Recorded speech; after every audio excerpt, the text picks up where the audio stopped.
Hello viewers, once again I welcome you on my channel that is New Horizon। इल्म, सच्चाई और बहादुरी से मोहब्बत रखने वालों को एक बार फिर से मेरा सलाम। स्टूडेंट्स, हमारा first chapter physics class 10th वो ख़त्म हो चुका है। आज हमारा वेरी लास्ट टॉपिक है और इस वीडियो में हम बात करेंगे न्यूमेरिकल्स की। मैंने पिछली वीडियोस में आपसे वादा किया था कि मैं आपको न्यूमेरिकल्स भी सॉल्व करवाऊंगा यहाँ पे, न्यूमेरिकल प्रॉब्लम्स को। इससे पहले कि हम न्यूमेरिकल्स की तरफ बढ़ें, अगर स्टूडेंट्स वीडियोस आपको हेल्प आउट कर रही हैं, कमेंट कीजिए, शेयर कीजिए, लाइक कीजिए। और अगर आप स्टूडेंट नहीं हैं तो किसी स्टूडेंट को रेफ़र कीजिए। अगर आप पेरेंट्स हैं तो अपने बच्चों को इस वीडियो के बारे में ज़रूर बताइए। Thank you. अभी स्टूडेंट्स, इससे पहले कि हम उसको न्यूमेरिकल्स को सॉल्व करना स्टार्ट करें, कुछ चीज़ें हैं जो आपको मेरे न्यूमेरिकल्स की वीडियो में थ्रू आउट द बुक आपको एक पैटर्न नज़र आएगा। उस पैटर्न को मैं चाहता हूं कि आप भी फॉलो करेंगे। और मैं कुछ चीज़ें ऐसी होंगी जो जब भी चैप्टर ख़त्म होगा उसके जब हम न्यूमेरिकल सॉल्व करेंगे तो कुछ थंब रूल्स होंगे जिनको मैं फॉलो करूंगा और मैं चाहता हूं कि आप भी उसको फॉलो कीजिए। ठीक है। नंबर 1, जो पीछे आपने चैप्टर पढ़ लिया है उसके न्यूमेरिकल्स में उसके फार्मूलाज जो पीछे हमने ड्राइव किए हैं या डिस्कस किया है वो अब इस्तेमाल होंगे यहाँ पर। नंबर 2, हम हर न्यूमेरिकल का पहले डाटा लिखेंगे, उसका एक तरीकाकार है, एक पैटर्न जो है वो उसको हम अडाप्ट करेंगे। वो ये कि हर न्यूमेरिकल में कुछ इंफॉर्मेशन, कुछ डाटा हमें गिवन होता है और कुछ हमें पूछा गया होता है कि ये फाइंड कीजिए। हर एक न्यूमेरिकल के स्टार्ट से पहले हम उसका डाटा लिखेंगे। जो जो टर्म्स हमें गिवन हैं उनको हम गिवन की इस तरह से, ये आप देख लीजिए, मैंने आपके सामने 4 न्यूमेरिकल्स किए हैं।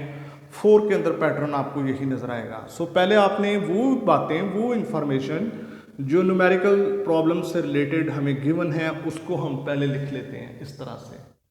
फिर इसका जो दूसरा पार्ट है उसमें वो चीज़ें जो हमें फाइंड की गई हैं, वी आर आस्क्ड, उनको हम जो है वो मेंशन करेंगे। उसके बाद उसको सॉल्व किया जाएगा। सॉल्व करने के बाद कैलकुलेशन जो है वो की जाएगी। ठीक है। इसके बाद जो जब भी हम डाटा लिखेंगे तो हमें एसआई यूनिट यूज़ करना लाजमी है। ज़रूरी नहीं कि सारी की सारी इंफॉर्मेशन हमें जो क्वेश्चन बनाने वाला है उसने एसआई यूनिट में दी गई हो। बहुत सारा डाटा, बहुत सी बातें जो हैं वो एसआई यूनिट में नहीं होंगी। न्यूमेरिकल स्टार्ट करने से पहले यू शुड मेक श्योर कि all the quantities are expressed in SI unit. Okay, SI unit के अलावा अगर एसआई यूनिट है तो वेल एंड गुड, अगर नहीं तो हमें उस क्वांटिटी को कन्वर्ट करना है एसआई यूनिट में। सही। तो इस तरह से करके जो है वो हम अभी इसके लिए कि आपको न्यूमेरिकल्स की बेहतर तौर पे समझ आए, आपके पास कुछ चीज़ें मौजूद होना लाजमी है। अगर आप इनके बगैर वीडियो को देखेंगे तो स्टूडेंट्स ये आपको कोई फ़ायदा नहीं इसका होने वाला। ये आपको परेशान करेंगी, आपको समझ नहीं आएगी unless you open your book. Chapter number 10, class 10th, subject है फिज़िक्स। उसके न्यूमेरिकल्स खोल लीजिए। कॉपी आपके पास होनी चाहिए, पेन आपके पास और कैलकुलेटर। जब भी आप न्यूमेरिकल्स की प्रैक्टिस करें तो वो आपके पास ये चीज़ें मौजूद हों। उसके बाद मैं चाहता हूं कि बार बार इससे बजाय कि आप वीडियोस को ओपन करें, एक दफ़ा वीडियो को देखकर न्यूमेरिकल को समझ लीजिए, फिर इसको अपनी नीट कॉपी के ऊपर नोट कर लें। उसके बाद आप इसकी प्रैक्टिस करें। प्रैक्टिस के बाद ये आपको न्यूमेरिकल्स आएंगे, क्योंकि मैथमेटिकल पार्ट और मैथमेटिकल पार्ट्स जो होते हैं वो बगैर प्रैक्टिस के नहीं आते। आप वीडियो देखेंगे, हो सकता है आप उस वक्त कहें हाँ मुझे समझ आ गई, लेकिन वो आएंगे नहीं जब तक आप प्रैक्टिस नहीं करते। हो सकता है आज की वीडियो ज़रा लंबी हो जाए क्योंकि मैंने एक ही वीडियो में 10 के 10 न्यूमेरिकल्स फिनिश करने हैं आज। सो मैं भी तैयार हूँ, आप भी तैयार हो जाइए। न्यूमेरिकल नंबर 10.1 आपकी बुक में गिवन है। बुक को सामने खोलिए तो जो डाटा उसने दिया हुआ पढ़ेंगे आप उसको खुद। सिर्फ आप ये देखेंगे कि गिवन क्या है और सर ने उसको लिखा किस तरह से है, तो आप उसको पढ़ के फिर इसको देखेंगे तो आई डू बिलीव कि आपको समझ आ जाएगी। सबसे पहले हमारे पास टाइम पीरियड है 2 सेकेंड्स, ठीक है। उसके बाद value of ji on earth, ये आप 9th क्लास में पढ़ चुके हैं, 10 मीटर पर सेकेंड स्क्वायर। उसके बाद value of ji on surface of moon, ठीक है। वो उसने कहा हुआ है कि जो value of ji on earth है उसका 10 टाइम्स स्मॉल, आप उसको 10 पे डिवाइड कर दीजिए, 1/10 जो है वो इसकी वैल्यू होगी। इसका मतलब है कि जो अर्थ पर जी की वैल्यू है स्मॉल जी की, उसको हम 10 पर डिवाइड करेंगे और मैंने आगे किया हुआ है। ये उसने दिया था, मैंने इसको सिंप्लीफाई कर दिया अपनी सहूलत के लिए ताकि हम इसको आगे इस्तेमाल कर सकें इजीली। तो मैं 10 ओवर, चूँकि ये जी ई जो है वो 10 है, इसको 6 पर डिवाइड करता हूँ, कैलकुलेट आप भी कर सकते हैं, 1.67 मीटर पर सेकंड स्क्वायर। सो इस क्वेश्चन में जी ई और जी एम हमारे पास ऑन निकले। उसके बाद हमें वो पूछा गया है कि length of the pendulum on earth and length of pendulum on moon हमें फाइंड करना है। Find the value of length of pendulum on earth, इसीलिए मैंने अर्थ का ई और मून का एम एल के साथ लिखा हुआ है, ठीक है। कंफर्म कर लीजिए कि यूनिट जो है वो एसआई होने चाहिए और मैंने देख लिया है कि इनके यूनिट्स ऑलरेडी एसआई हैं। आगे आपने वो सिंपल पेंडुलम का फार्मूला, अगर आपने मेरी वो वीडियोस देखी हुई हैं तो आप इस फार्मूले से बखूबी वाकिफ़ होंगे और आपको ये फार्मूला आता भी होगा, T = 2 पाई √L/G। मैंने इसको स्पेसिफाई कर दिया क्योंकि हम अर्थ के लिए इसको कैलकुलेट कर रहे हैं, ई और इन दोनों के साथ मैंने लिख दिया। चूँकि स्टूडेंट्स हमें कहा गया है कि हमने वैल्यू ऑफ लेंथ फाइंड करनी है अर्थ पर, तो इसलिए मैं इस फार्मूला को एक्सपेंड करके इसको खोल कर जो एल ई है इसको एक साइड पे ले जाता हूँ, बाकी सारी टर्म्स दूसरी तरफ हम इक्वालिटी के शिफ्ट कर देंगे। तो ये चूँकि अंडर रूट में बंद है, जब तक ये अंडर रूट ख़त्म नहीं होगा हम एल को सेपरेट नहीं कर सकते, इसलिए हमने क्या कर दिया, स्क्वायर ले लिया ताकि ये अंडर रूट ख़त्म हो जाए। तो इसका जब स्क्वायर लेंगे तो चूँकि दोनों साइड्स पर लेंगे, T² = जब इसका लेंगे 2 का स्क्वायर तो 4 बन जाएगा, पाई का स्क्वायर लिया तो पाई स्क्वायर। इस टर्म के ऊपर चूँकि अंडर रूट है वो स्क्वायर से ख़त्म हो जाएगा और सिंपल बन जाएगा LE/GE। अब ये स्क्वायर रूट से आज़ाद हो गया। अब हम इसको LE को एक साइड पर, LE इधर ले जाएंगे, ये टर्म 4 पाई स्क्वायर मल्टीप्लाई कर रहा है, ये इक्वालिटी के दूसरी तरफ जाके डिवाइड करेगा और ये जी इधर डिवाइड कर रहा है वो उधर जाके मल्टीप्लाई करेगा। मैं उम्मीद करता हूँ कि आपको मेरी बात की समझ आ गई है। LE इसको मैंने लग कर दिया। आगे इसी के अंदर मैं वैल्यूज पुट कर देता हूँ। जी ई की वैल्यू 10 है, ओके। उसके बाद हमारे पास आ जाता है T², तो T² वो हमें पहले दिया हुआ है 2 सेकेंड, 2 का स्क्वायर बन जाएगा। 4 पाई की वैल्यू है 3.14, 22/7 भी होती है। मैंने इसको कैलकुलेट करके मैं ये पॉइंट वाली वैल्यू यूज़ कर रहा हूँ, इसका स्क्वायर ले लेंगे, that is equal to LE। अच्छा ये भी 4 है और नीचे वाला भी 4 है, इसलिए मैंने इनको काट दिया है, ख़त्म हो गया हमारे पास। ये टर्म्स जो है वो थोड़ी सिंपल हो गई। 10 डिवाइडेड बाय 3.14 का स्क्वायर खोला, आप कैलकुलेटर से खोल सकते हैं, 9.86, okay, that is equal to LE। अभी सिंपल 10 के ऊपर हम इसको डिवाइड कर लेंगे, 1.01 मीटर ये आएगा length of pendulum on earth, ये एक तो निकल आया।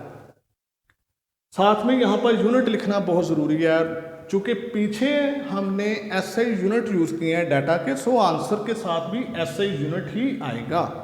ठीक है, सो इसके मार्क्स होते हैं, आंसर जब लिखें तो उसका यूनिट ज़रूर मेंशन आपने करना है, और लेंथ का यूनिट होता है मीटर, वो मैंने लिखा दिया।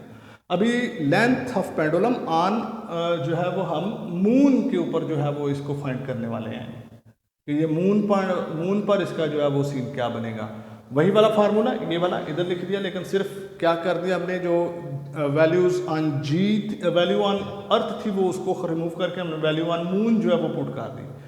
उधर जी ई था, इधर G M into T square divided by 4 pi square, that is equal to L M, length on moon.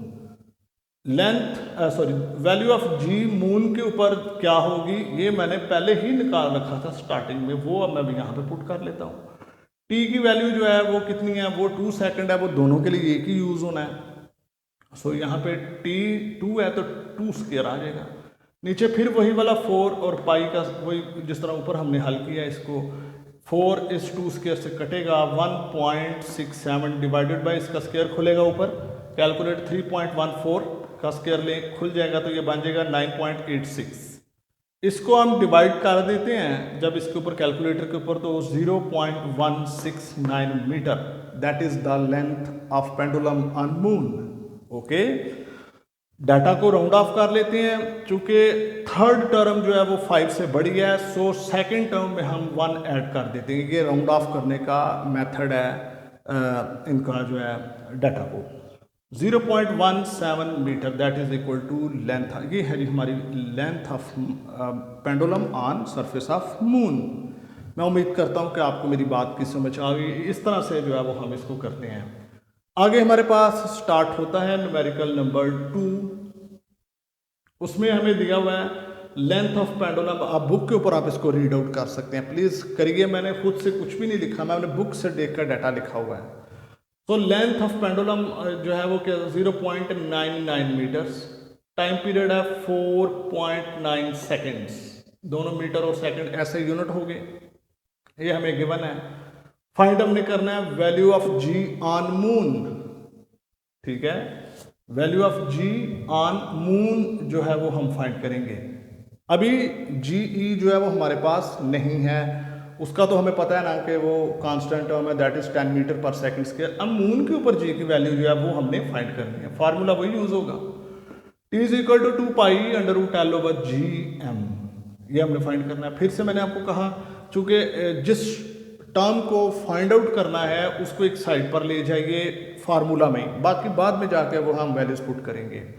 सो चूंकि जी एम को मैं एक साइड पर वे फाइंड करनी है, इसको एक साइड पर लेकर जाना चाहता हूँ, लेकिन चूंकि अंडर रूट में ये बंद है, ऐसे नहीं जाएगी। अंडर रूट को ख़त्म करेंगे, स्क्वायर कर लेंगे, इसका स्क्वायरिंग स्क्वायर करेंगे, इसका टी स्क्वायर, 2 का स्क्वायर बनेगा 4, पाई का स्क्वायर बन जाएगा पाई स्क्वायर, और इसका अंडर रूट उड़ जाएगा, एल ओवर जी एम आ जाएगा। अभी ये स्क्वायर अंडर रूट खत्म हो गया। सो अभी क्या करेंगे, जी एम को मैं उस तरफ ले जाता हूँ, चूँकि ये जो इधर डिवाइड कर लिया टर्म उधर जाके, और ये इसके नीचे आ जाएगा। आप मैथ्स से आप वाकिफ हैं, आपको पता है मैं क्या कर रहा हूँ। यहाँ पे वैल्यू पुट कर देंगे, 4 इधर ही आ जाएगा, पाई का स्क्वायर, पाई की वैल्यू 3.14 होल स्क्वायर इंटू आगे एल की वैल्यू 0.99 हमारे पास है, टी जो है वो कितना था 4.9 का स्क्वायर यहाँ पे लगा दिया क्योंकि टी का भी स्क्वायर है। सही, आगे चलते हैं। अभी हम क्या करते हैं, 4 यहीं पर रहेगा, इसका स्क्वायर खोलेंगे 3.14 का 9.86 आ जाएगा। ये इधर ऐसी टर्म आ गई, नीचे वाली टर्म जो 4.9 है इसका भी स्क्वायर खोल लीजिए तो वो 24.01 आएगा जी। सही, अभी सिंपल काम किया है, इस सब को ऊपर आप मल्टीप्लाई कर दें तो ये आंसर आएगा। इसको ऐसे लिख दें, डिवाइड कर देंगे तो 1.626 आएगा जी। ठीक है, अब हम इसको राउंड ऑफ कर लेते हैं, चूँकि थर्ड टर्म जो है वो 5 से बड़ी है। चूँकि 5 हो या 5 से बड़ा हो तो जो पीछे वाली जो प्रीवियस टर्म होती है उसमें एक ऐड कर दिया जाता है, तो इस प्रोसेस को हम कहते हैं rounding off the data. Data को राउंड ऑफ कर दिया, 1.61 के अंदर 2 के अंदर एक ऐड हो जाएगा तो बन जाएगा 3। ठीक है, इस तरह से जनाब हमारे पास इसकी जो वैल्यू है वो किसकी निकली, g, value of ji on surface of moon. ठीक है, बेशक आप इसको लिख दीजिए साथ साथ, बेहतर रहेगा आपके लिए। तो इसके बाद जो है वो हम बढ़ते हैं अपने थर्ड न्यूमेरिकल की तरफ। मैं उम्मीद करता हूं कि दोनों न्यूमेरिकल्स आपको समझ आ चुके होंगे हम क्या कर रहे हैं। न्यूमेरिकल नंबर 3 में जो है वो हमें गिवन है लेंथ ऑफ पेंडुलम, ये भी पेंडुलम से रिलेटेड न्यूमेरिकल है। लेंथ 1 मीटर है, value of G that is 10 metre per second square. Numerical में गिवन है कि जो मून पर जी की वैल्यू है वो अर्थ की वैल्यू का 1/6 है। ठीक है, value of ji on moon is equal to 1/6 किसका, value of ji on earth. ठीक है, इसका हमें नहीं पता, इसका हमें पता है, सो मैंने इधर 10 लिख दिया। इसको सिंप्लीफाई कर देंगे 10/6 तो ये रहेगा 1.67 मीटर पर सेकंड स्क्वायर इधर ही। ठीक है, इसको मैंने, उसने सिर्फ हमें ये दिया, मैंने ये खुद इसको सिंप्लीफाई कर दिया ताकि जब मुझे ज़रूरत पड़े तो मैं इसको इसी तरह इस्तेमाल कर सकूं। ओके, फाइंड हमने क्या करना है, time period on earth and time period on moon. Pendulum अब वही है, पहले वाले में कंडीशंस और थी, अब यहाँ पे हमने टाइम पीरियड फाइंड करना है। आपको वही वाला फार्मूला, पहले अर्थ के ऊपर टाइम पीरियड फाइंड कर लेते हैं, that is equal to 2π√L/g। ठीक है, अभी जिस टर्म को फाइंड आउट करना है वो ऑलरेडी एक साइड पर है, सो अभी तो मसला ही हमारा बहुत कम हो गया। 2 ऐसे रहेगा, पाई की वैल्यू 3.14, एल की वैल्यू 1 और जी ई की वैल्यू 10, और ये अंडर रूट में ही बंद रहेंगे। अभी मैंने 2 को 3.14 से मल्टीप्लाई करा तो ये मेरे कैलकुलेटर ने आंसर दिया था 6.28 इंटू 1 को 10 पर डिवाइड कर दीजिए तो 0.1 अंडर रूट में ही ये बंद रहेगा। सही, अभी इसका अंडर रूट ले लेते हैं हम, ये तो ऐसे रहेगा, इंटू अंडर रूट ले लेंगे तो ये आ जाएगा 0.3162। Is it okay? सिंपल है, दोनों को मल्टीप्लाई कर दीजिए 1.98। इसको राउंड ऑफ कर लें तो चूंकि ये वो भी 5 से बड़ा है तो ये भी तकरीबन जो है वो 2 बन जाएगा, 2 सेकेंड्स। अभी हम वैल्यू फाइंड करेंगे, value time period on moon. Formula तो वही रहेगा लेकिन ई की जगह पे क्या आ जाएगा, एम। 2π√L/GM। ये GM 1.67 ये वो जो हमने कैलकुलेट किया था तब ऊपर ये, ठीक है, वो हमने अब यहाँ पे प्लेस कर दिया। सिंपल है, इसको मल्टीप्लाई करके 6.28 और यहाँ पर 1 डिवाइडेड बाय दिस तो ये आ जाएगा 0.59। सही, अंडर रूट लेंगे इसका तो ये आ जाएगा, ये तो ऐसी रहेगी टर्म 0.768, दोनों को मल्टीप्लाई कर दीजिए 4.82। ओके, उसके बाद इसको हम डाटा को राउंड ऑफ करते हैं, चूँकि जो 8 के बाद 2 है वो 5 से छोटा है, इसलिए हम प्रीवियस टर्म में कुछ भी ऐड नहीं करेंगे। 5 से ग्रेटर हो या 5 के इक्वल हो तो फिर आप प्रीवियस 1 में आप 1 ऐड कर सकते हैं। आई डू बिलीव कि आपको थर्ड न्यूमेरिकल की भी समझ आ चुकी होगी। ओके, चलते हैं जी अब आगे। न्यूमेरिकल नंबर हमारे पास 4। इस न्यूमेरिकल में टाइम पीरियड उसने दिया हुआ है, वो कहता है जी कि एक पेंडुलम है वो 2 सेकेंड्स में अपनी 1 वाइब्रेशन कंप्लीट करता है। टाइम पीरियड का नाम उसने नहीं लिया हुआ बीच में, लेकिन यहाँ पे उसने आपको इशारा दिया हुआ, इशारे में समझाया हुआ है कि एक पेंडुलम है जो क्या करता है, 1 वाइब्रेशन कंप्लीट करता है इन 2 सेकेंड। इसका मतलब है 1 वाइब्रेशन को कंप्लीट करने के लिए जितना टाइम रिक्वायर्ड होता है that is called time period. मैं अपने प्रीवियस वीडियोस में बता चुका हूँ, अगर आप रेगुलर वॉचर हैं तो आपको मेरी बात की समझ आ रही है मैं क्या कह रहा हूँ। सो मैं इसको टाइम लिख देता हूँ, time is equal to 2 second, और वैल्यू ऑफ जी जो है वो हमें पता है, अगर उसने नहीं भी दी होगी तो आपने इसको फाइंड करना है। तो ये उसका टाइम पीरियड है, तो वो कहता है जी वैल्यू ऑफ एल फाइंड कर लीजिए, इसकी लेंथ कितनी होगी पेंडुलम की। तो जी की वैल्यू हम लिखेंगे अपने पास से, टी इज इक्वल टू वही वाला 2π√L/g, ये मैंने लिख दिया है। चूँकि हमने फाइंड करना था क्या बाई एल, तो एल का अंडर रूट से बाहर निकलना ज़रूरी है। सो हम क्या करेंगे, एल को जो है वो एल को एक साइड पे रखेंगे तो ये जनाब हमारे पास बन जाएगा जी इधर डिवाइड कर रहा है इधर मल्टीप्लाई करेगा, ये टर्म इधर मल्टीप्लाई कर रही है नीचे डिवाइड करेगी, that is equal to L. सही। आगे इसको करते हैं 10 इंटू 4, ये टी का स्क्वायर यानी कि 2 का स्क्वायर बनेगा, मतलब तो 4 ही है ना, तो ये वाला 4 और ये वाला 4 इससे कट जाएगा ऊपर। 10 डिवाइडेड बाय 9.86, ये डिवाइड कर दीजिए 1.014, ये इसकी लेंथ होगी। राउंड ऑफ कर दीजिए 1.01 मीटर। ठीक है, तो ये जनाब हमारे पास इसका जो है वो आंसर के साथ हमने ज़रूर लिखना है। तो मैं उम्मीद करता हूँ कि ये चारों न्यूमेरिकल्स आपको समझ आ चुके हैं। इसके बाद हम करते हैं न्यूमेरिकल नंबर 5, 6, 7, 8, 9 और 10। आज की वीडियो में हम इनको ख़त्म करते हैं जी। ठीक है, तो इनको प्रैक्टिस आप ज़रूर करिए, नोट कर लीजिए किसी नीट कॉपी पर, फिर उसके बाद इसको देखते हैं। सो अभी चलते हैं अगले न्यूमेरिकल। नेक्स्ट है हमारे पास question number question number 5। Next आगे हम चलते हैं। जैसा कि मैंने आपको पहले बताया है कि डाटा जब भी हम लिखेंगे उसका यूनिट जो है वो SI सिस्टम में होना चाहिए। सो नेक्स्ट न्यूमेरिकल्स में उसने बोला हुआ है कि नंबर ऑफ वेव्स जो है वो उसने बताया कि 100 वेव्स पास करती हैं और उनको एक पॉइंट में से पास करने के लिए जो टाइम लगता है दैट इज़ 20 सेकेंड। ठीक है, और आगे वो कहता है जी कि उनका जो वेव लेंथ है दैट इज़ 6 सेंटीमीटर। अब यहाँ पर नोट कर लीजिए 6 जो है वो तो ठीक, लेकिन centimetre is not the SI unit. So हमें इसको यहाँ पर कन्वर्ट करना है SI में, ये जो कि मीटर बनेगा। सेंटीमीटर को मीटर में लेके जाने के, चूँकि 1 मीटर में 100 सेंटीज होते हैं, इसलिए 100 पर डिवाइड करेंगे और वो हमें देगा 0.06 मीटर। सो ये सेंटीमीटर भी कन्वर्ट हो गया किसमें, मीटर में। ये हमने साथ ही डाटा के कर लिया जिसको। उसके बाद हमें पूछा गया है कि आपने फाइंड करना है, इसकी फ्रीक्वेंसी फाइंड करनी है और टाइम पीरियड आपने फाइंड करना है। फिर उसके बाद एक और चीज़ भी है, वेलोसिटी। ठीक है, स्पीड, वेव स्पीड जो है वो भी हमने फाइंड करनी है। 3 चीज़ें हमने फाइंड करनी है, जबकि हमें ये ऊपर उसने 3 चीज़ें जो है वो दे रखी हैं। ओके, अब आगे स्टूडेंट्स ये n जो है ये नंबर ऑफ वेव्स, ठीक है, और कितना टाइम लेता है 20 सेकेंड।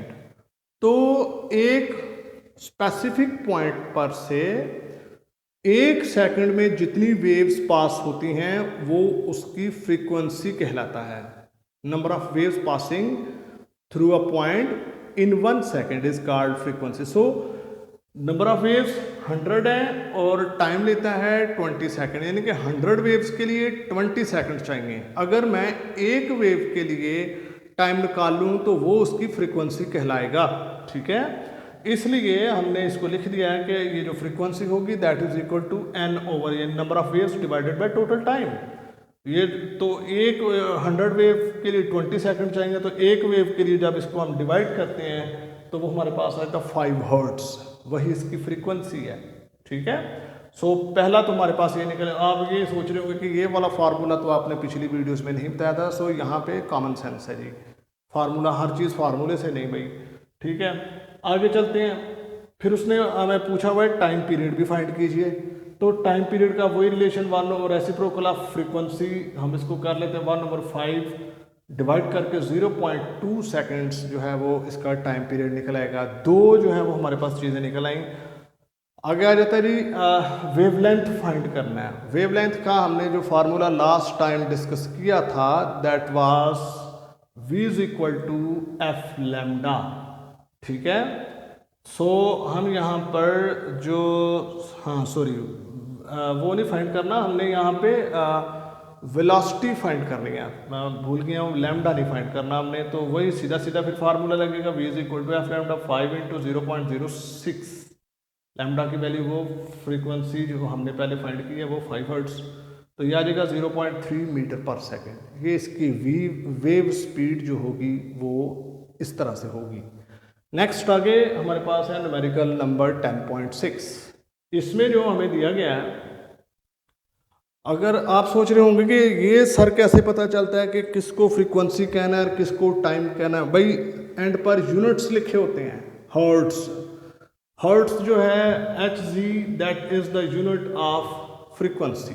आपने सुना होगा ना रेडियो चैनल इतने मेगा हर्ट्स पर जो है वो चल रहा है, ये फ्रीक्वेंसी है इसकी। सो हर्ट्स यूनिट्स जो है वो बताते हैं कि ये क्या क्वांटिटी, इसलिए यूनिट से वाकफियत होना बहुत ज़रूरी है।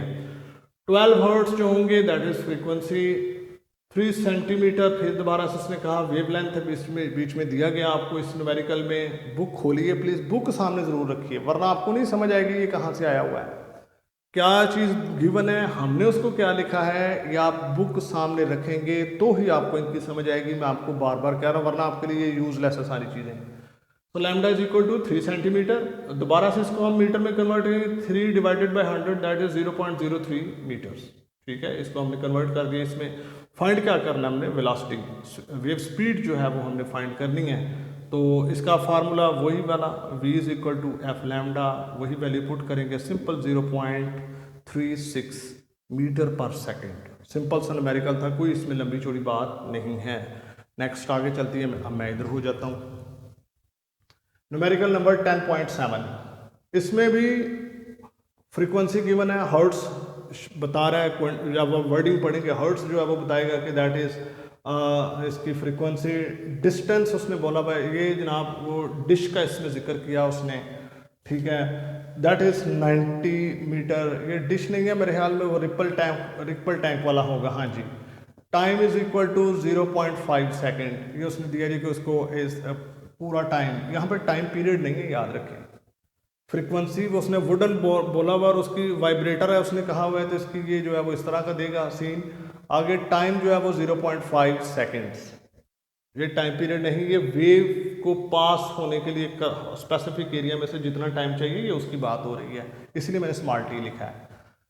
फाइंड करना है time period of the wave, उसके बाद वेव स्पीड और वेव लेंथ हमने फाइंड करना है। तो इधर से आप ज़रा थोड़ा सा ध्यान से देखिएगा, v is equal to distance over time, ये हमने फार्मूला प्रीवियस वीडियोस में डिस्कस किया हुआ है। Velocity is equal to distance over time, तो वो था हमारे पास, ये मैंने बताया था ना कि ये पूरी लेंथ है उसकी, दैट इज़ 90 डिवाइडेड बाय ये वाला जो स्मॉल टी है, ये हम इधर लिख देते हैं तो हमारे पास आ जाएगा 180 metre per second wave speed या वेव वेलोसिटी भी इसको कहते हैं। एज वी नो, अभी हमने जो पीछे आगे फाइंड करनी है, मैंने जानबूझ के पहले कर लिया है। टाइम पीरियड फाइंड करना है, that is the reciprocal of frequency. तो फ्रीक्वेंसी का रेसिप्रोकल ले ले 1/190 डिवाइड कर देंगे 0.005। पॉइंट के बाद थर्ड क्वांटिटी है, तो ये हम नहीं लिखना चाहते, हम इसको राउंड ऑफ कर लेते हैं। चूँकि थर्ड क्वांटिटी जो है, थर्ड डिजिट जो है 5 है, 5 से बड़ा भी होता तो, अगर 5 से छोटा तो फिर नहीं। सो हम प्रीवियस वन में 1 ऐड कर देते हैं, 0 में 1 डालिए तो 1 हो जाएगा 0.01 सेकेंड। ठीक है, तो ये इसका टाइम पीरियड जो है वो। अभी हमारे पास रह गया जी वेव लेंथ फाइंड करने के लिए। हम ये भी जानते हैं v is equal to F lambda, lambda को एक साइड पे रखिए, फ्रीक्वेंसी इधर आ जाएगी v ओवर एफ। तो v की वैल्यू ऑलरेडी हमारे पास है 180 और f की वैल्यू जो है 190, कैलकुलेट कर लीजिए 0.947। ये राउंड ऑफ करेंगे, 4 के बाद 7 है जो कि 5 से बड़ा है, तो हम इसको फिर क्या करते हैं भाई, हम प्रीवियस में 1 जो है वो तो 0.95 मीटर, ये इसका वेवलेंथ जो है वो हमारे पास होगा इस तरह से करके। मैं उम्मीद करता हूँ कि आप मेरे साथ ही हैं। ओके, आगे चलते हैं जी। न्यूमेरिकल नंबर 8 इस चैप्टर नंबर 10 का, इसमें आएगा हमारे पास गिवन हमें वेवलेंथ जो है वो, ये इसमें भी वो जो है वो मेरा ख्याल है कि रिपल टैंक वाला ये, ठीक है, 6 सेंटीमीटर जो है वो इसका वेवलेंथ होगा। हाँ जी, वेव्स जो है वो पास होती हैं, तो इसका जो वेवलेंथ है दैट इज़ 6 सेंटीमीटर। दोबारा से कन्वर्ट कर देंगे इसको किस में, मीटर्स में, तो वो मैं आपको नहीं बताऊंगा क्या किया। Frequency 4.8 oscillations per second. अब यहाँ पर हर्ट्स नहीं उसने दिया वो ऑसिलेशंस पर सेकंड, तो एक सेकंड में जितनी ऑसिलेशंस होती हैं उसी को तो हम फ्रीक्वेंसी कहते हैं। ठीक है, ये वो रिपल टैंक वाला जो है उसकी बात हो रही है। इसमें वुडन ब्लॉक जो ब्लॉक है वो वाइब्रेट कर रहा है और वाइब्रेटर जो है उसकी frequency 4.8 oscillations per second, that is equal to 4.8 hertz भी मैं इसको लिख सकता हूँ, कोई मसला नहीं है। फाइंड क्या करना है, velocity, speed of wave, time period. Okay, so वही वाला सिंपल फार्मूला यूज करते हैं, t is equal to 1/f, reciprocal लीजिए, 1 को ऊपर डिवाइड कर दीजिए 4.8 को, कैलकुलेटर आपका जो देगा 0.208। फिर हम इसको राउंड ऑफ करेंगे, 8 जो है वो चूंकि 5 से बड़ा है, प्रीवियस जो डिजिट है इसमें 1 ऐड कर दे, 0.21 सेकेंड्स। ठीक है, ये आगे चलते हैं, v is equal to F lambda. ठीक है, क्योंकि हमने क्या फाइंड करना है, हमने फाइंड करना है जी इसमें v। हाँ जी, ठीक है, t हमने निकाल लिया, अब v निकालेंगे। सीधा सीधा फार्मूला वैल्यूज पुट करके मल्टीप्लाई कर दीजिए तो आपके पास 0.288 होगा। थर्ड वैल्यू जो है that is also greater than 5, so previous one में हम एक ऐड कर लेंगे, 0.29 मीटर पर सेकेंड इसका आंसर होगा। ओके, आगे चलते हैं, न्यूमेरिकल नंबर 10.9। बुक खोलिए, बुक को सामने रखिए, देखिए कि उधर क्या लिखा हुआ है, व्हाइट बोर्ड पर क्या मौजूद है। ठीक है जी, सो यहाँ पर अगेन जो है वो डिस्टेंस जो है वो कोई डिश वगैरह की बात हो रही है, दैट इज 80। ठीक है, इसके साथ आई थिंक सेंटीमीटर था, हाँ सेंटीमीटर, इस तरह 100 पे डिवाइड कर देंगे इसको मीटर में लाने के लिए, 0.8 मीटर्स हो जाएगा। ठीक है, आगे चलते हैं, फ्रीक्वेंसी उसने दिया 5 हर्ट्ज, सीधा सीधा। लैम्डा उसने दिया हुआ है, wavelength 40 millimetres, millimetre is not the SI unit, so हम इसको क्या करते हैं, अब फिर इसको मीटर्स में लाइए। मिली जो है वो 1 मीटर के अंदर 1000 मिलीज होते हैं, 10⁻3, सो मैं इसको 1000 पर डिवाइड करता हूँ। डिवाइड करने के बाद आपको कैलकुलेटर आपको ये आंसर देगा 0.04 मीटर्स। ओके, ये मैंने इसको एसआई यूनिट को कन्वर्ट कर लिया, आपके जो बुक है उसके ऊपर सिर्फ ये लिखा हुआ है, ये मैंने खुद किया ताकि एसआई यूनिट हमारे पास मौजूद रहे। फाइंड क्या करना हमने, उसकी वेव स्पीड, टोटल जो टाइम लगेगा वेव को पास करने में, टाइम पीरियड नहीं फाइंड करना हमने। तो वही फार्मूला लगाएंगे, v is equal to F lambda, F है हमारे पास 5 और लैम्डा की वैल्यू है हमारे पास कितना 0.04, सीधा सीधी वैल्यू पुट करेंगे, that is equal to 0.2 metre per second. ये वेलोसिटी आ गई। हाँ माय गॉड, गर्मी, हब्स। अभी यहाँ पर जो है वो हमने देखें स्टूडेंट्स, अभी जो उसने हमें जो टर्म फाइंड करने के लिए कहा था वो था टाइम, टोटल टाइम, वेव को पास करने के लिए जितना टाइम चाहिए वो हमें चाहिए। वी उसने फाइंड करने के लिए कहा नहीं है, लेकिन चूंकि टाइम फाइंड करने के लिए हमारे पास और फार्मूला मौजूद नहीं है, इसलिए हमें ये फाइंड करना पड़ा वी। ठीक है, वी फाइंड किया ताकि इस फार्मूला में हम इसको यूज कर सकें। सही है जी, सो इधर से हम निकाल लेंगे, टी को इधर ले जाएंगे, वी इधर आ जाएगा। ठीक है, एक्चुअली में फाइंड करने वाली वैल्यू जो है वो टर्म जो है वो ये है, टी है, डिस्टेंस ओवर वी। डिस्टेंस कितना था 0.8, वो ऊपर दिया हुआ हमने कैलकुलेट किया था यहाँ पे, ये सही है, 0.8 डिवाइडेड बाय 0.2, ये इसलिए हमने निकाला था ताकि हम ये निकाल सकें। एक्चुअली इसने फाइंड करने के लिए कहा नहीं है, लेकिन ये हमारी ज़रूरत है, हमने अपनी ज़रूरत के वास्ते ये सारा किया है। सही है, लास्ट न्यूमेरिकल है, कहता है जी एक रेडियो स्टेशन है, वहाँ पर जो फ्रीक्वेंसी है साउंड की दैट इज़ 90 मेगाहर्ट्ज़। ठीक है, अगर आपको याद हो 9th class chapter number 1 physics, तो मेगा की वैल्यू जो है वो आपके क्वेश्चन में भी दी हुई है, लेकिन आपको ज़बानी भी ये आनी चाहिए, दैट इज़ 10⁻6, 90 × 10⁻6 हर्ट्ज़। ठीक है, मैंने इसको एसआई यूनिट में, mega hertz is not the SI unit, frequency का जो एसआई यूनिट है that is hertz, excuse me. So हम यहाँ पे हर्ट्ज़ प्लेस करते हैं और वो कहता है वेव की जो स्पीड है that is 3 × 10⁸ metre per second. Find क्या करना है जी, कहता है जी वेव लेंथ फाइंड कीजिए उस वेव का। सो वही वाला formula v is equal to F lambda, simple lambda को एक साइड पे रखिए, v ओवर एफ इधर आ जाएगा, वैल्यूज पुट कर दें, 3 × 10⁸ × 10 पावर यहाँ पे बन जाएगा 7। अब आप सवाल पूछ रहे होंगे कि यहाँ पर तो 10⁻6 थी, यहाँ पर था भी तो 90 ना। मैंने डेसिमल पॉइंट, जिसका कहीं पर डेसिमल पॉइंट नहीं होता जिस टर्म में, वो उसका एंड पे होता है। सो इधर से मैं डेसिमल पॉइंट इधर शिफ्ट करता हूँ तो इसकी पावर जो है वो 6 से चली जाएगी 7 में, प्लस हो जाएगा। जितने हिस्से हम शिफ्ट इधर करेंगे डेसिमल पॉइंट को, उतनी जो है वो पावर में उतना इंक्रीज हो जाएगा। सो 1 पॉइंट हमने शिफ्ट इधर किया, सो उधर भी 6 में एक 1 डाल जाएगा तो वो बन जाएगा 7, इसलिए ये 10⁻7 आई है और इधर 9 हो गया। ठीक है, ये 10⁻7 ऊपर वाली जो 8 है इधर में से सारा कट गया, एक 10 बच जाएगा ऊपर। 3 × 10/9, ठीक है, 30/9 that is equal to 3.33 metres. Students, I do believe कि ये न्यूमेरिकल्स आपको समझ आई होगी। ठीक है, पसीना भी आपको मेरे मुंह पे नज़र आ रहा होगा, पंखा बंद है, हब्स है।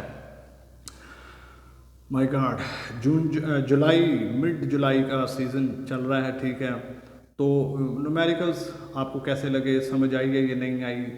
प्लीज़ पहले अपने पास बुक रखिए, फिर आप इनकी प्रैक्टिस कीजिए। मैं आपको मशवरा देता हूँ कि 10 के 10 न्यूमेरिकल्स, चूँकि वाइट बोर्ड पर मेरे सामने हैं, मेरे बैक पे हैं, तो मैं पीछे से एक दफ़ा हट जाता हूँ। आप इसको नोट कर सकते हैं अपनी नीट कापियों पर, वीडियोस को रोक कर आप इनको कर सकते हैं। नोट कर लीजिए, नोट करने के बाद फिर आप बुक सामने रखिए, फिर इसकी प्रैक्टिस कीजिए, फिर मुझे बताइएगा कमेंट करके कि आपको समझ आई कि नहीं। सिर्फ वीडियो देखे, क्योंकि आपने बुक खोलनी नहीं, बुक नहीं खोलेंगे तो वीडियो की समझ बिल्कुल नहीं आनी, फिर आप कहेंगे ये पता नहीं क्या करवा दिया। सो इतने में इतना ही बन पड़ता था, वो मैंने आपके लिए कर दिया है। अब आपकी बारी, शेयर कीजिए, कमेंट्स कीजिए, अपने क्लासमेट्स को बताइए। अगर आप पेरेंट्स हैं तो अपने बच्चों को ये वीडियो रेफ़र कीजिए।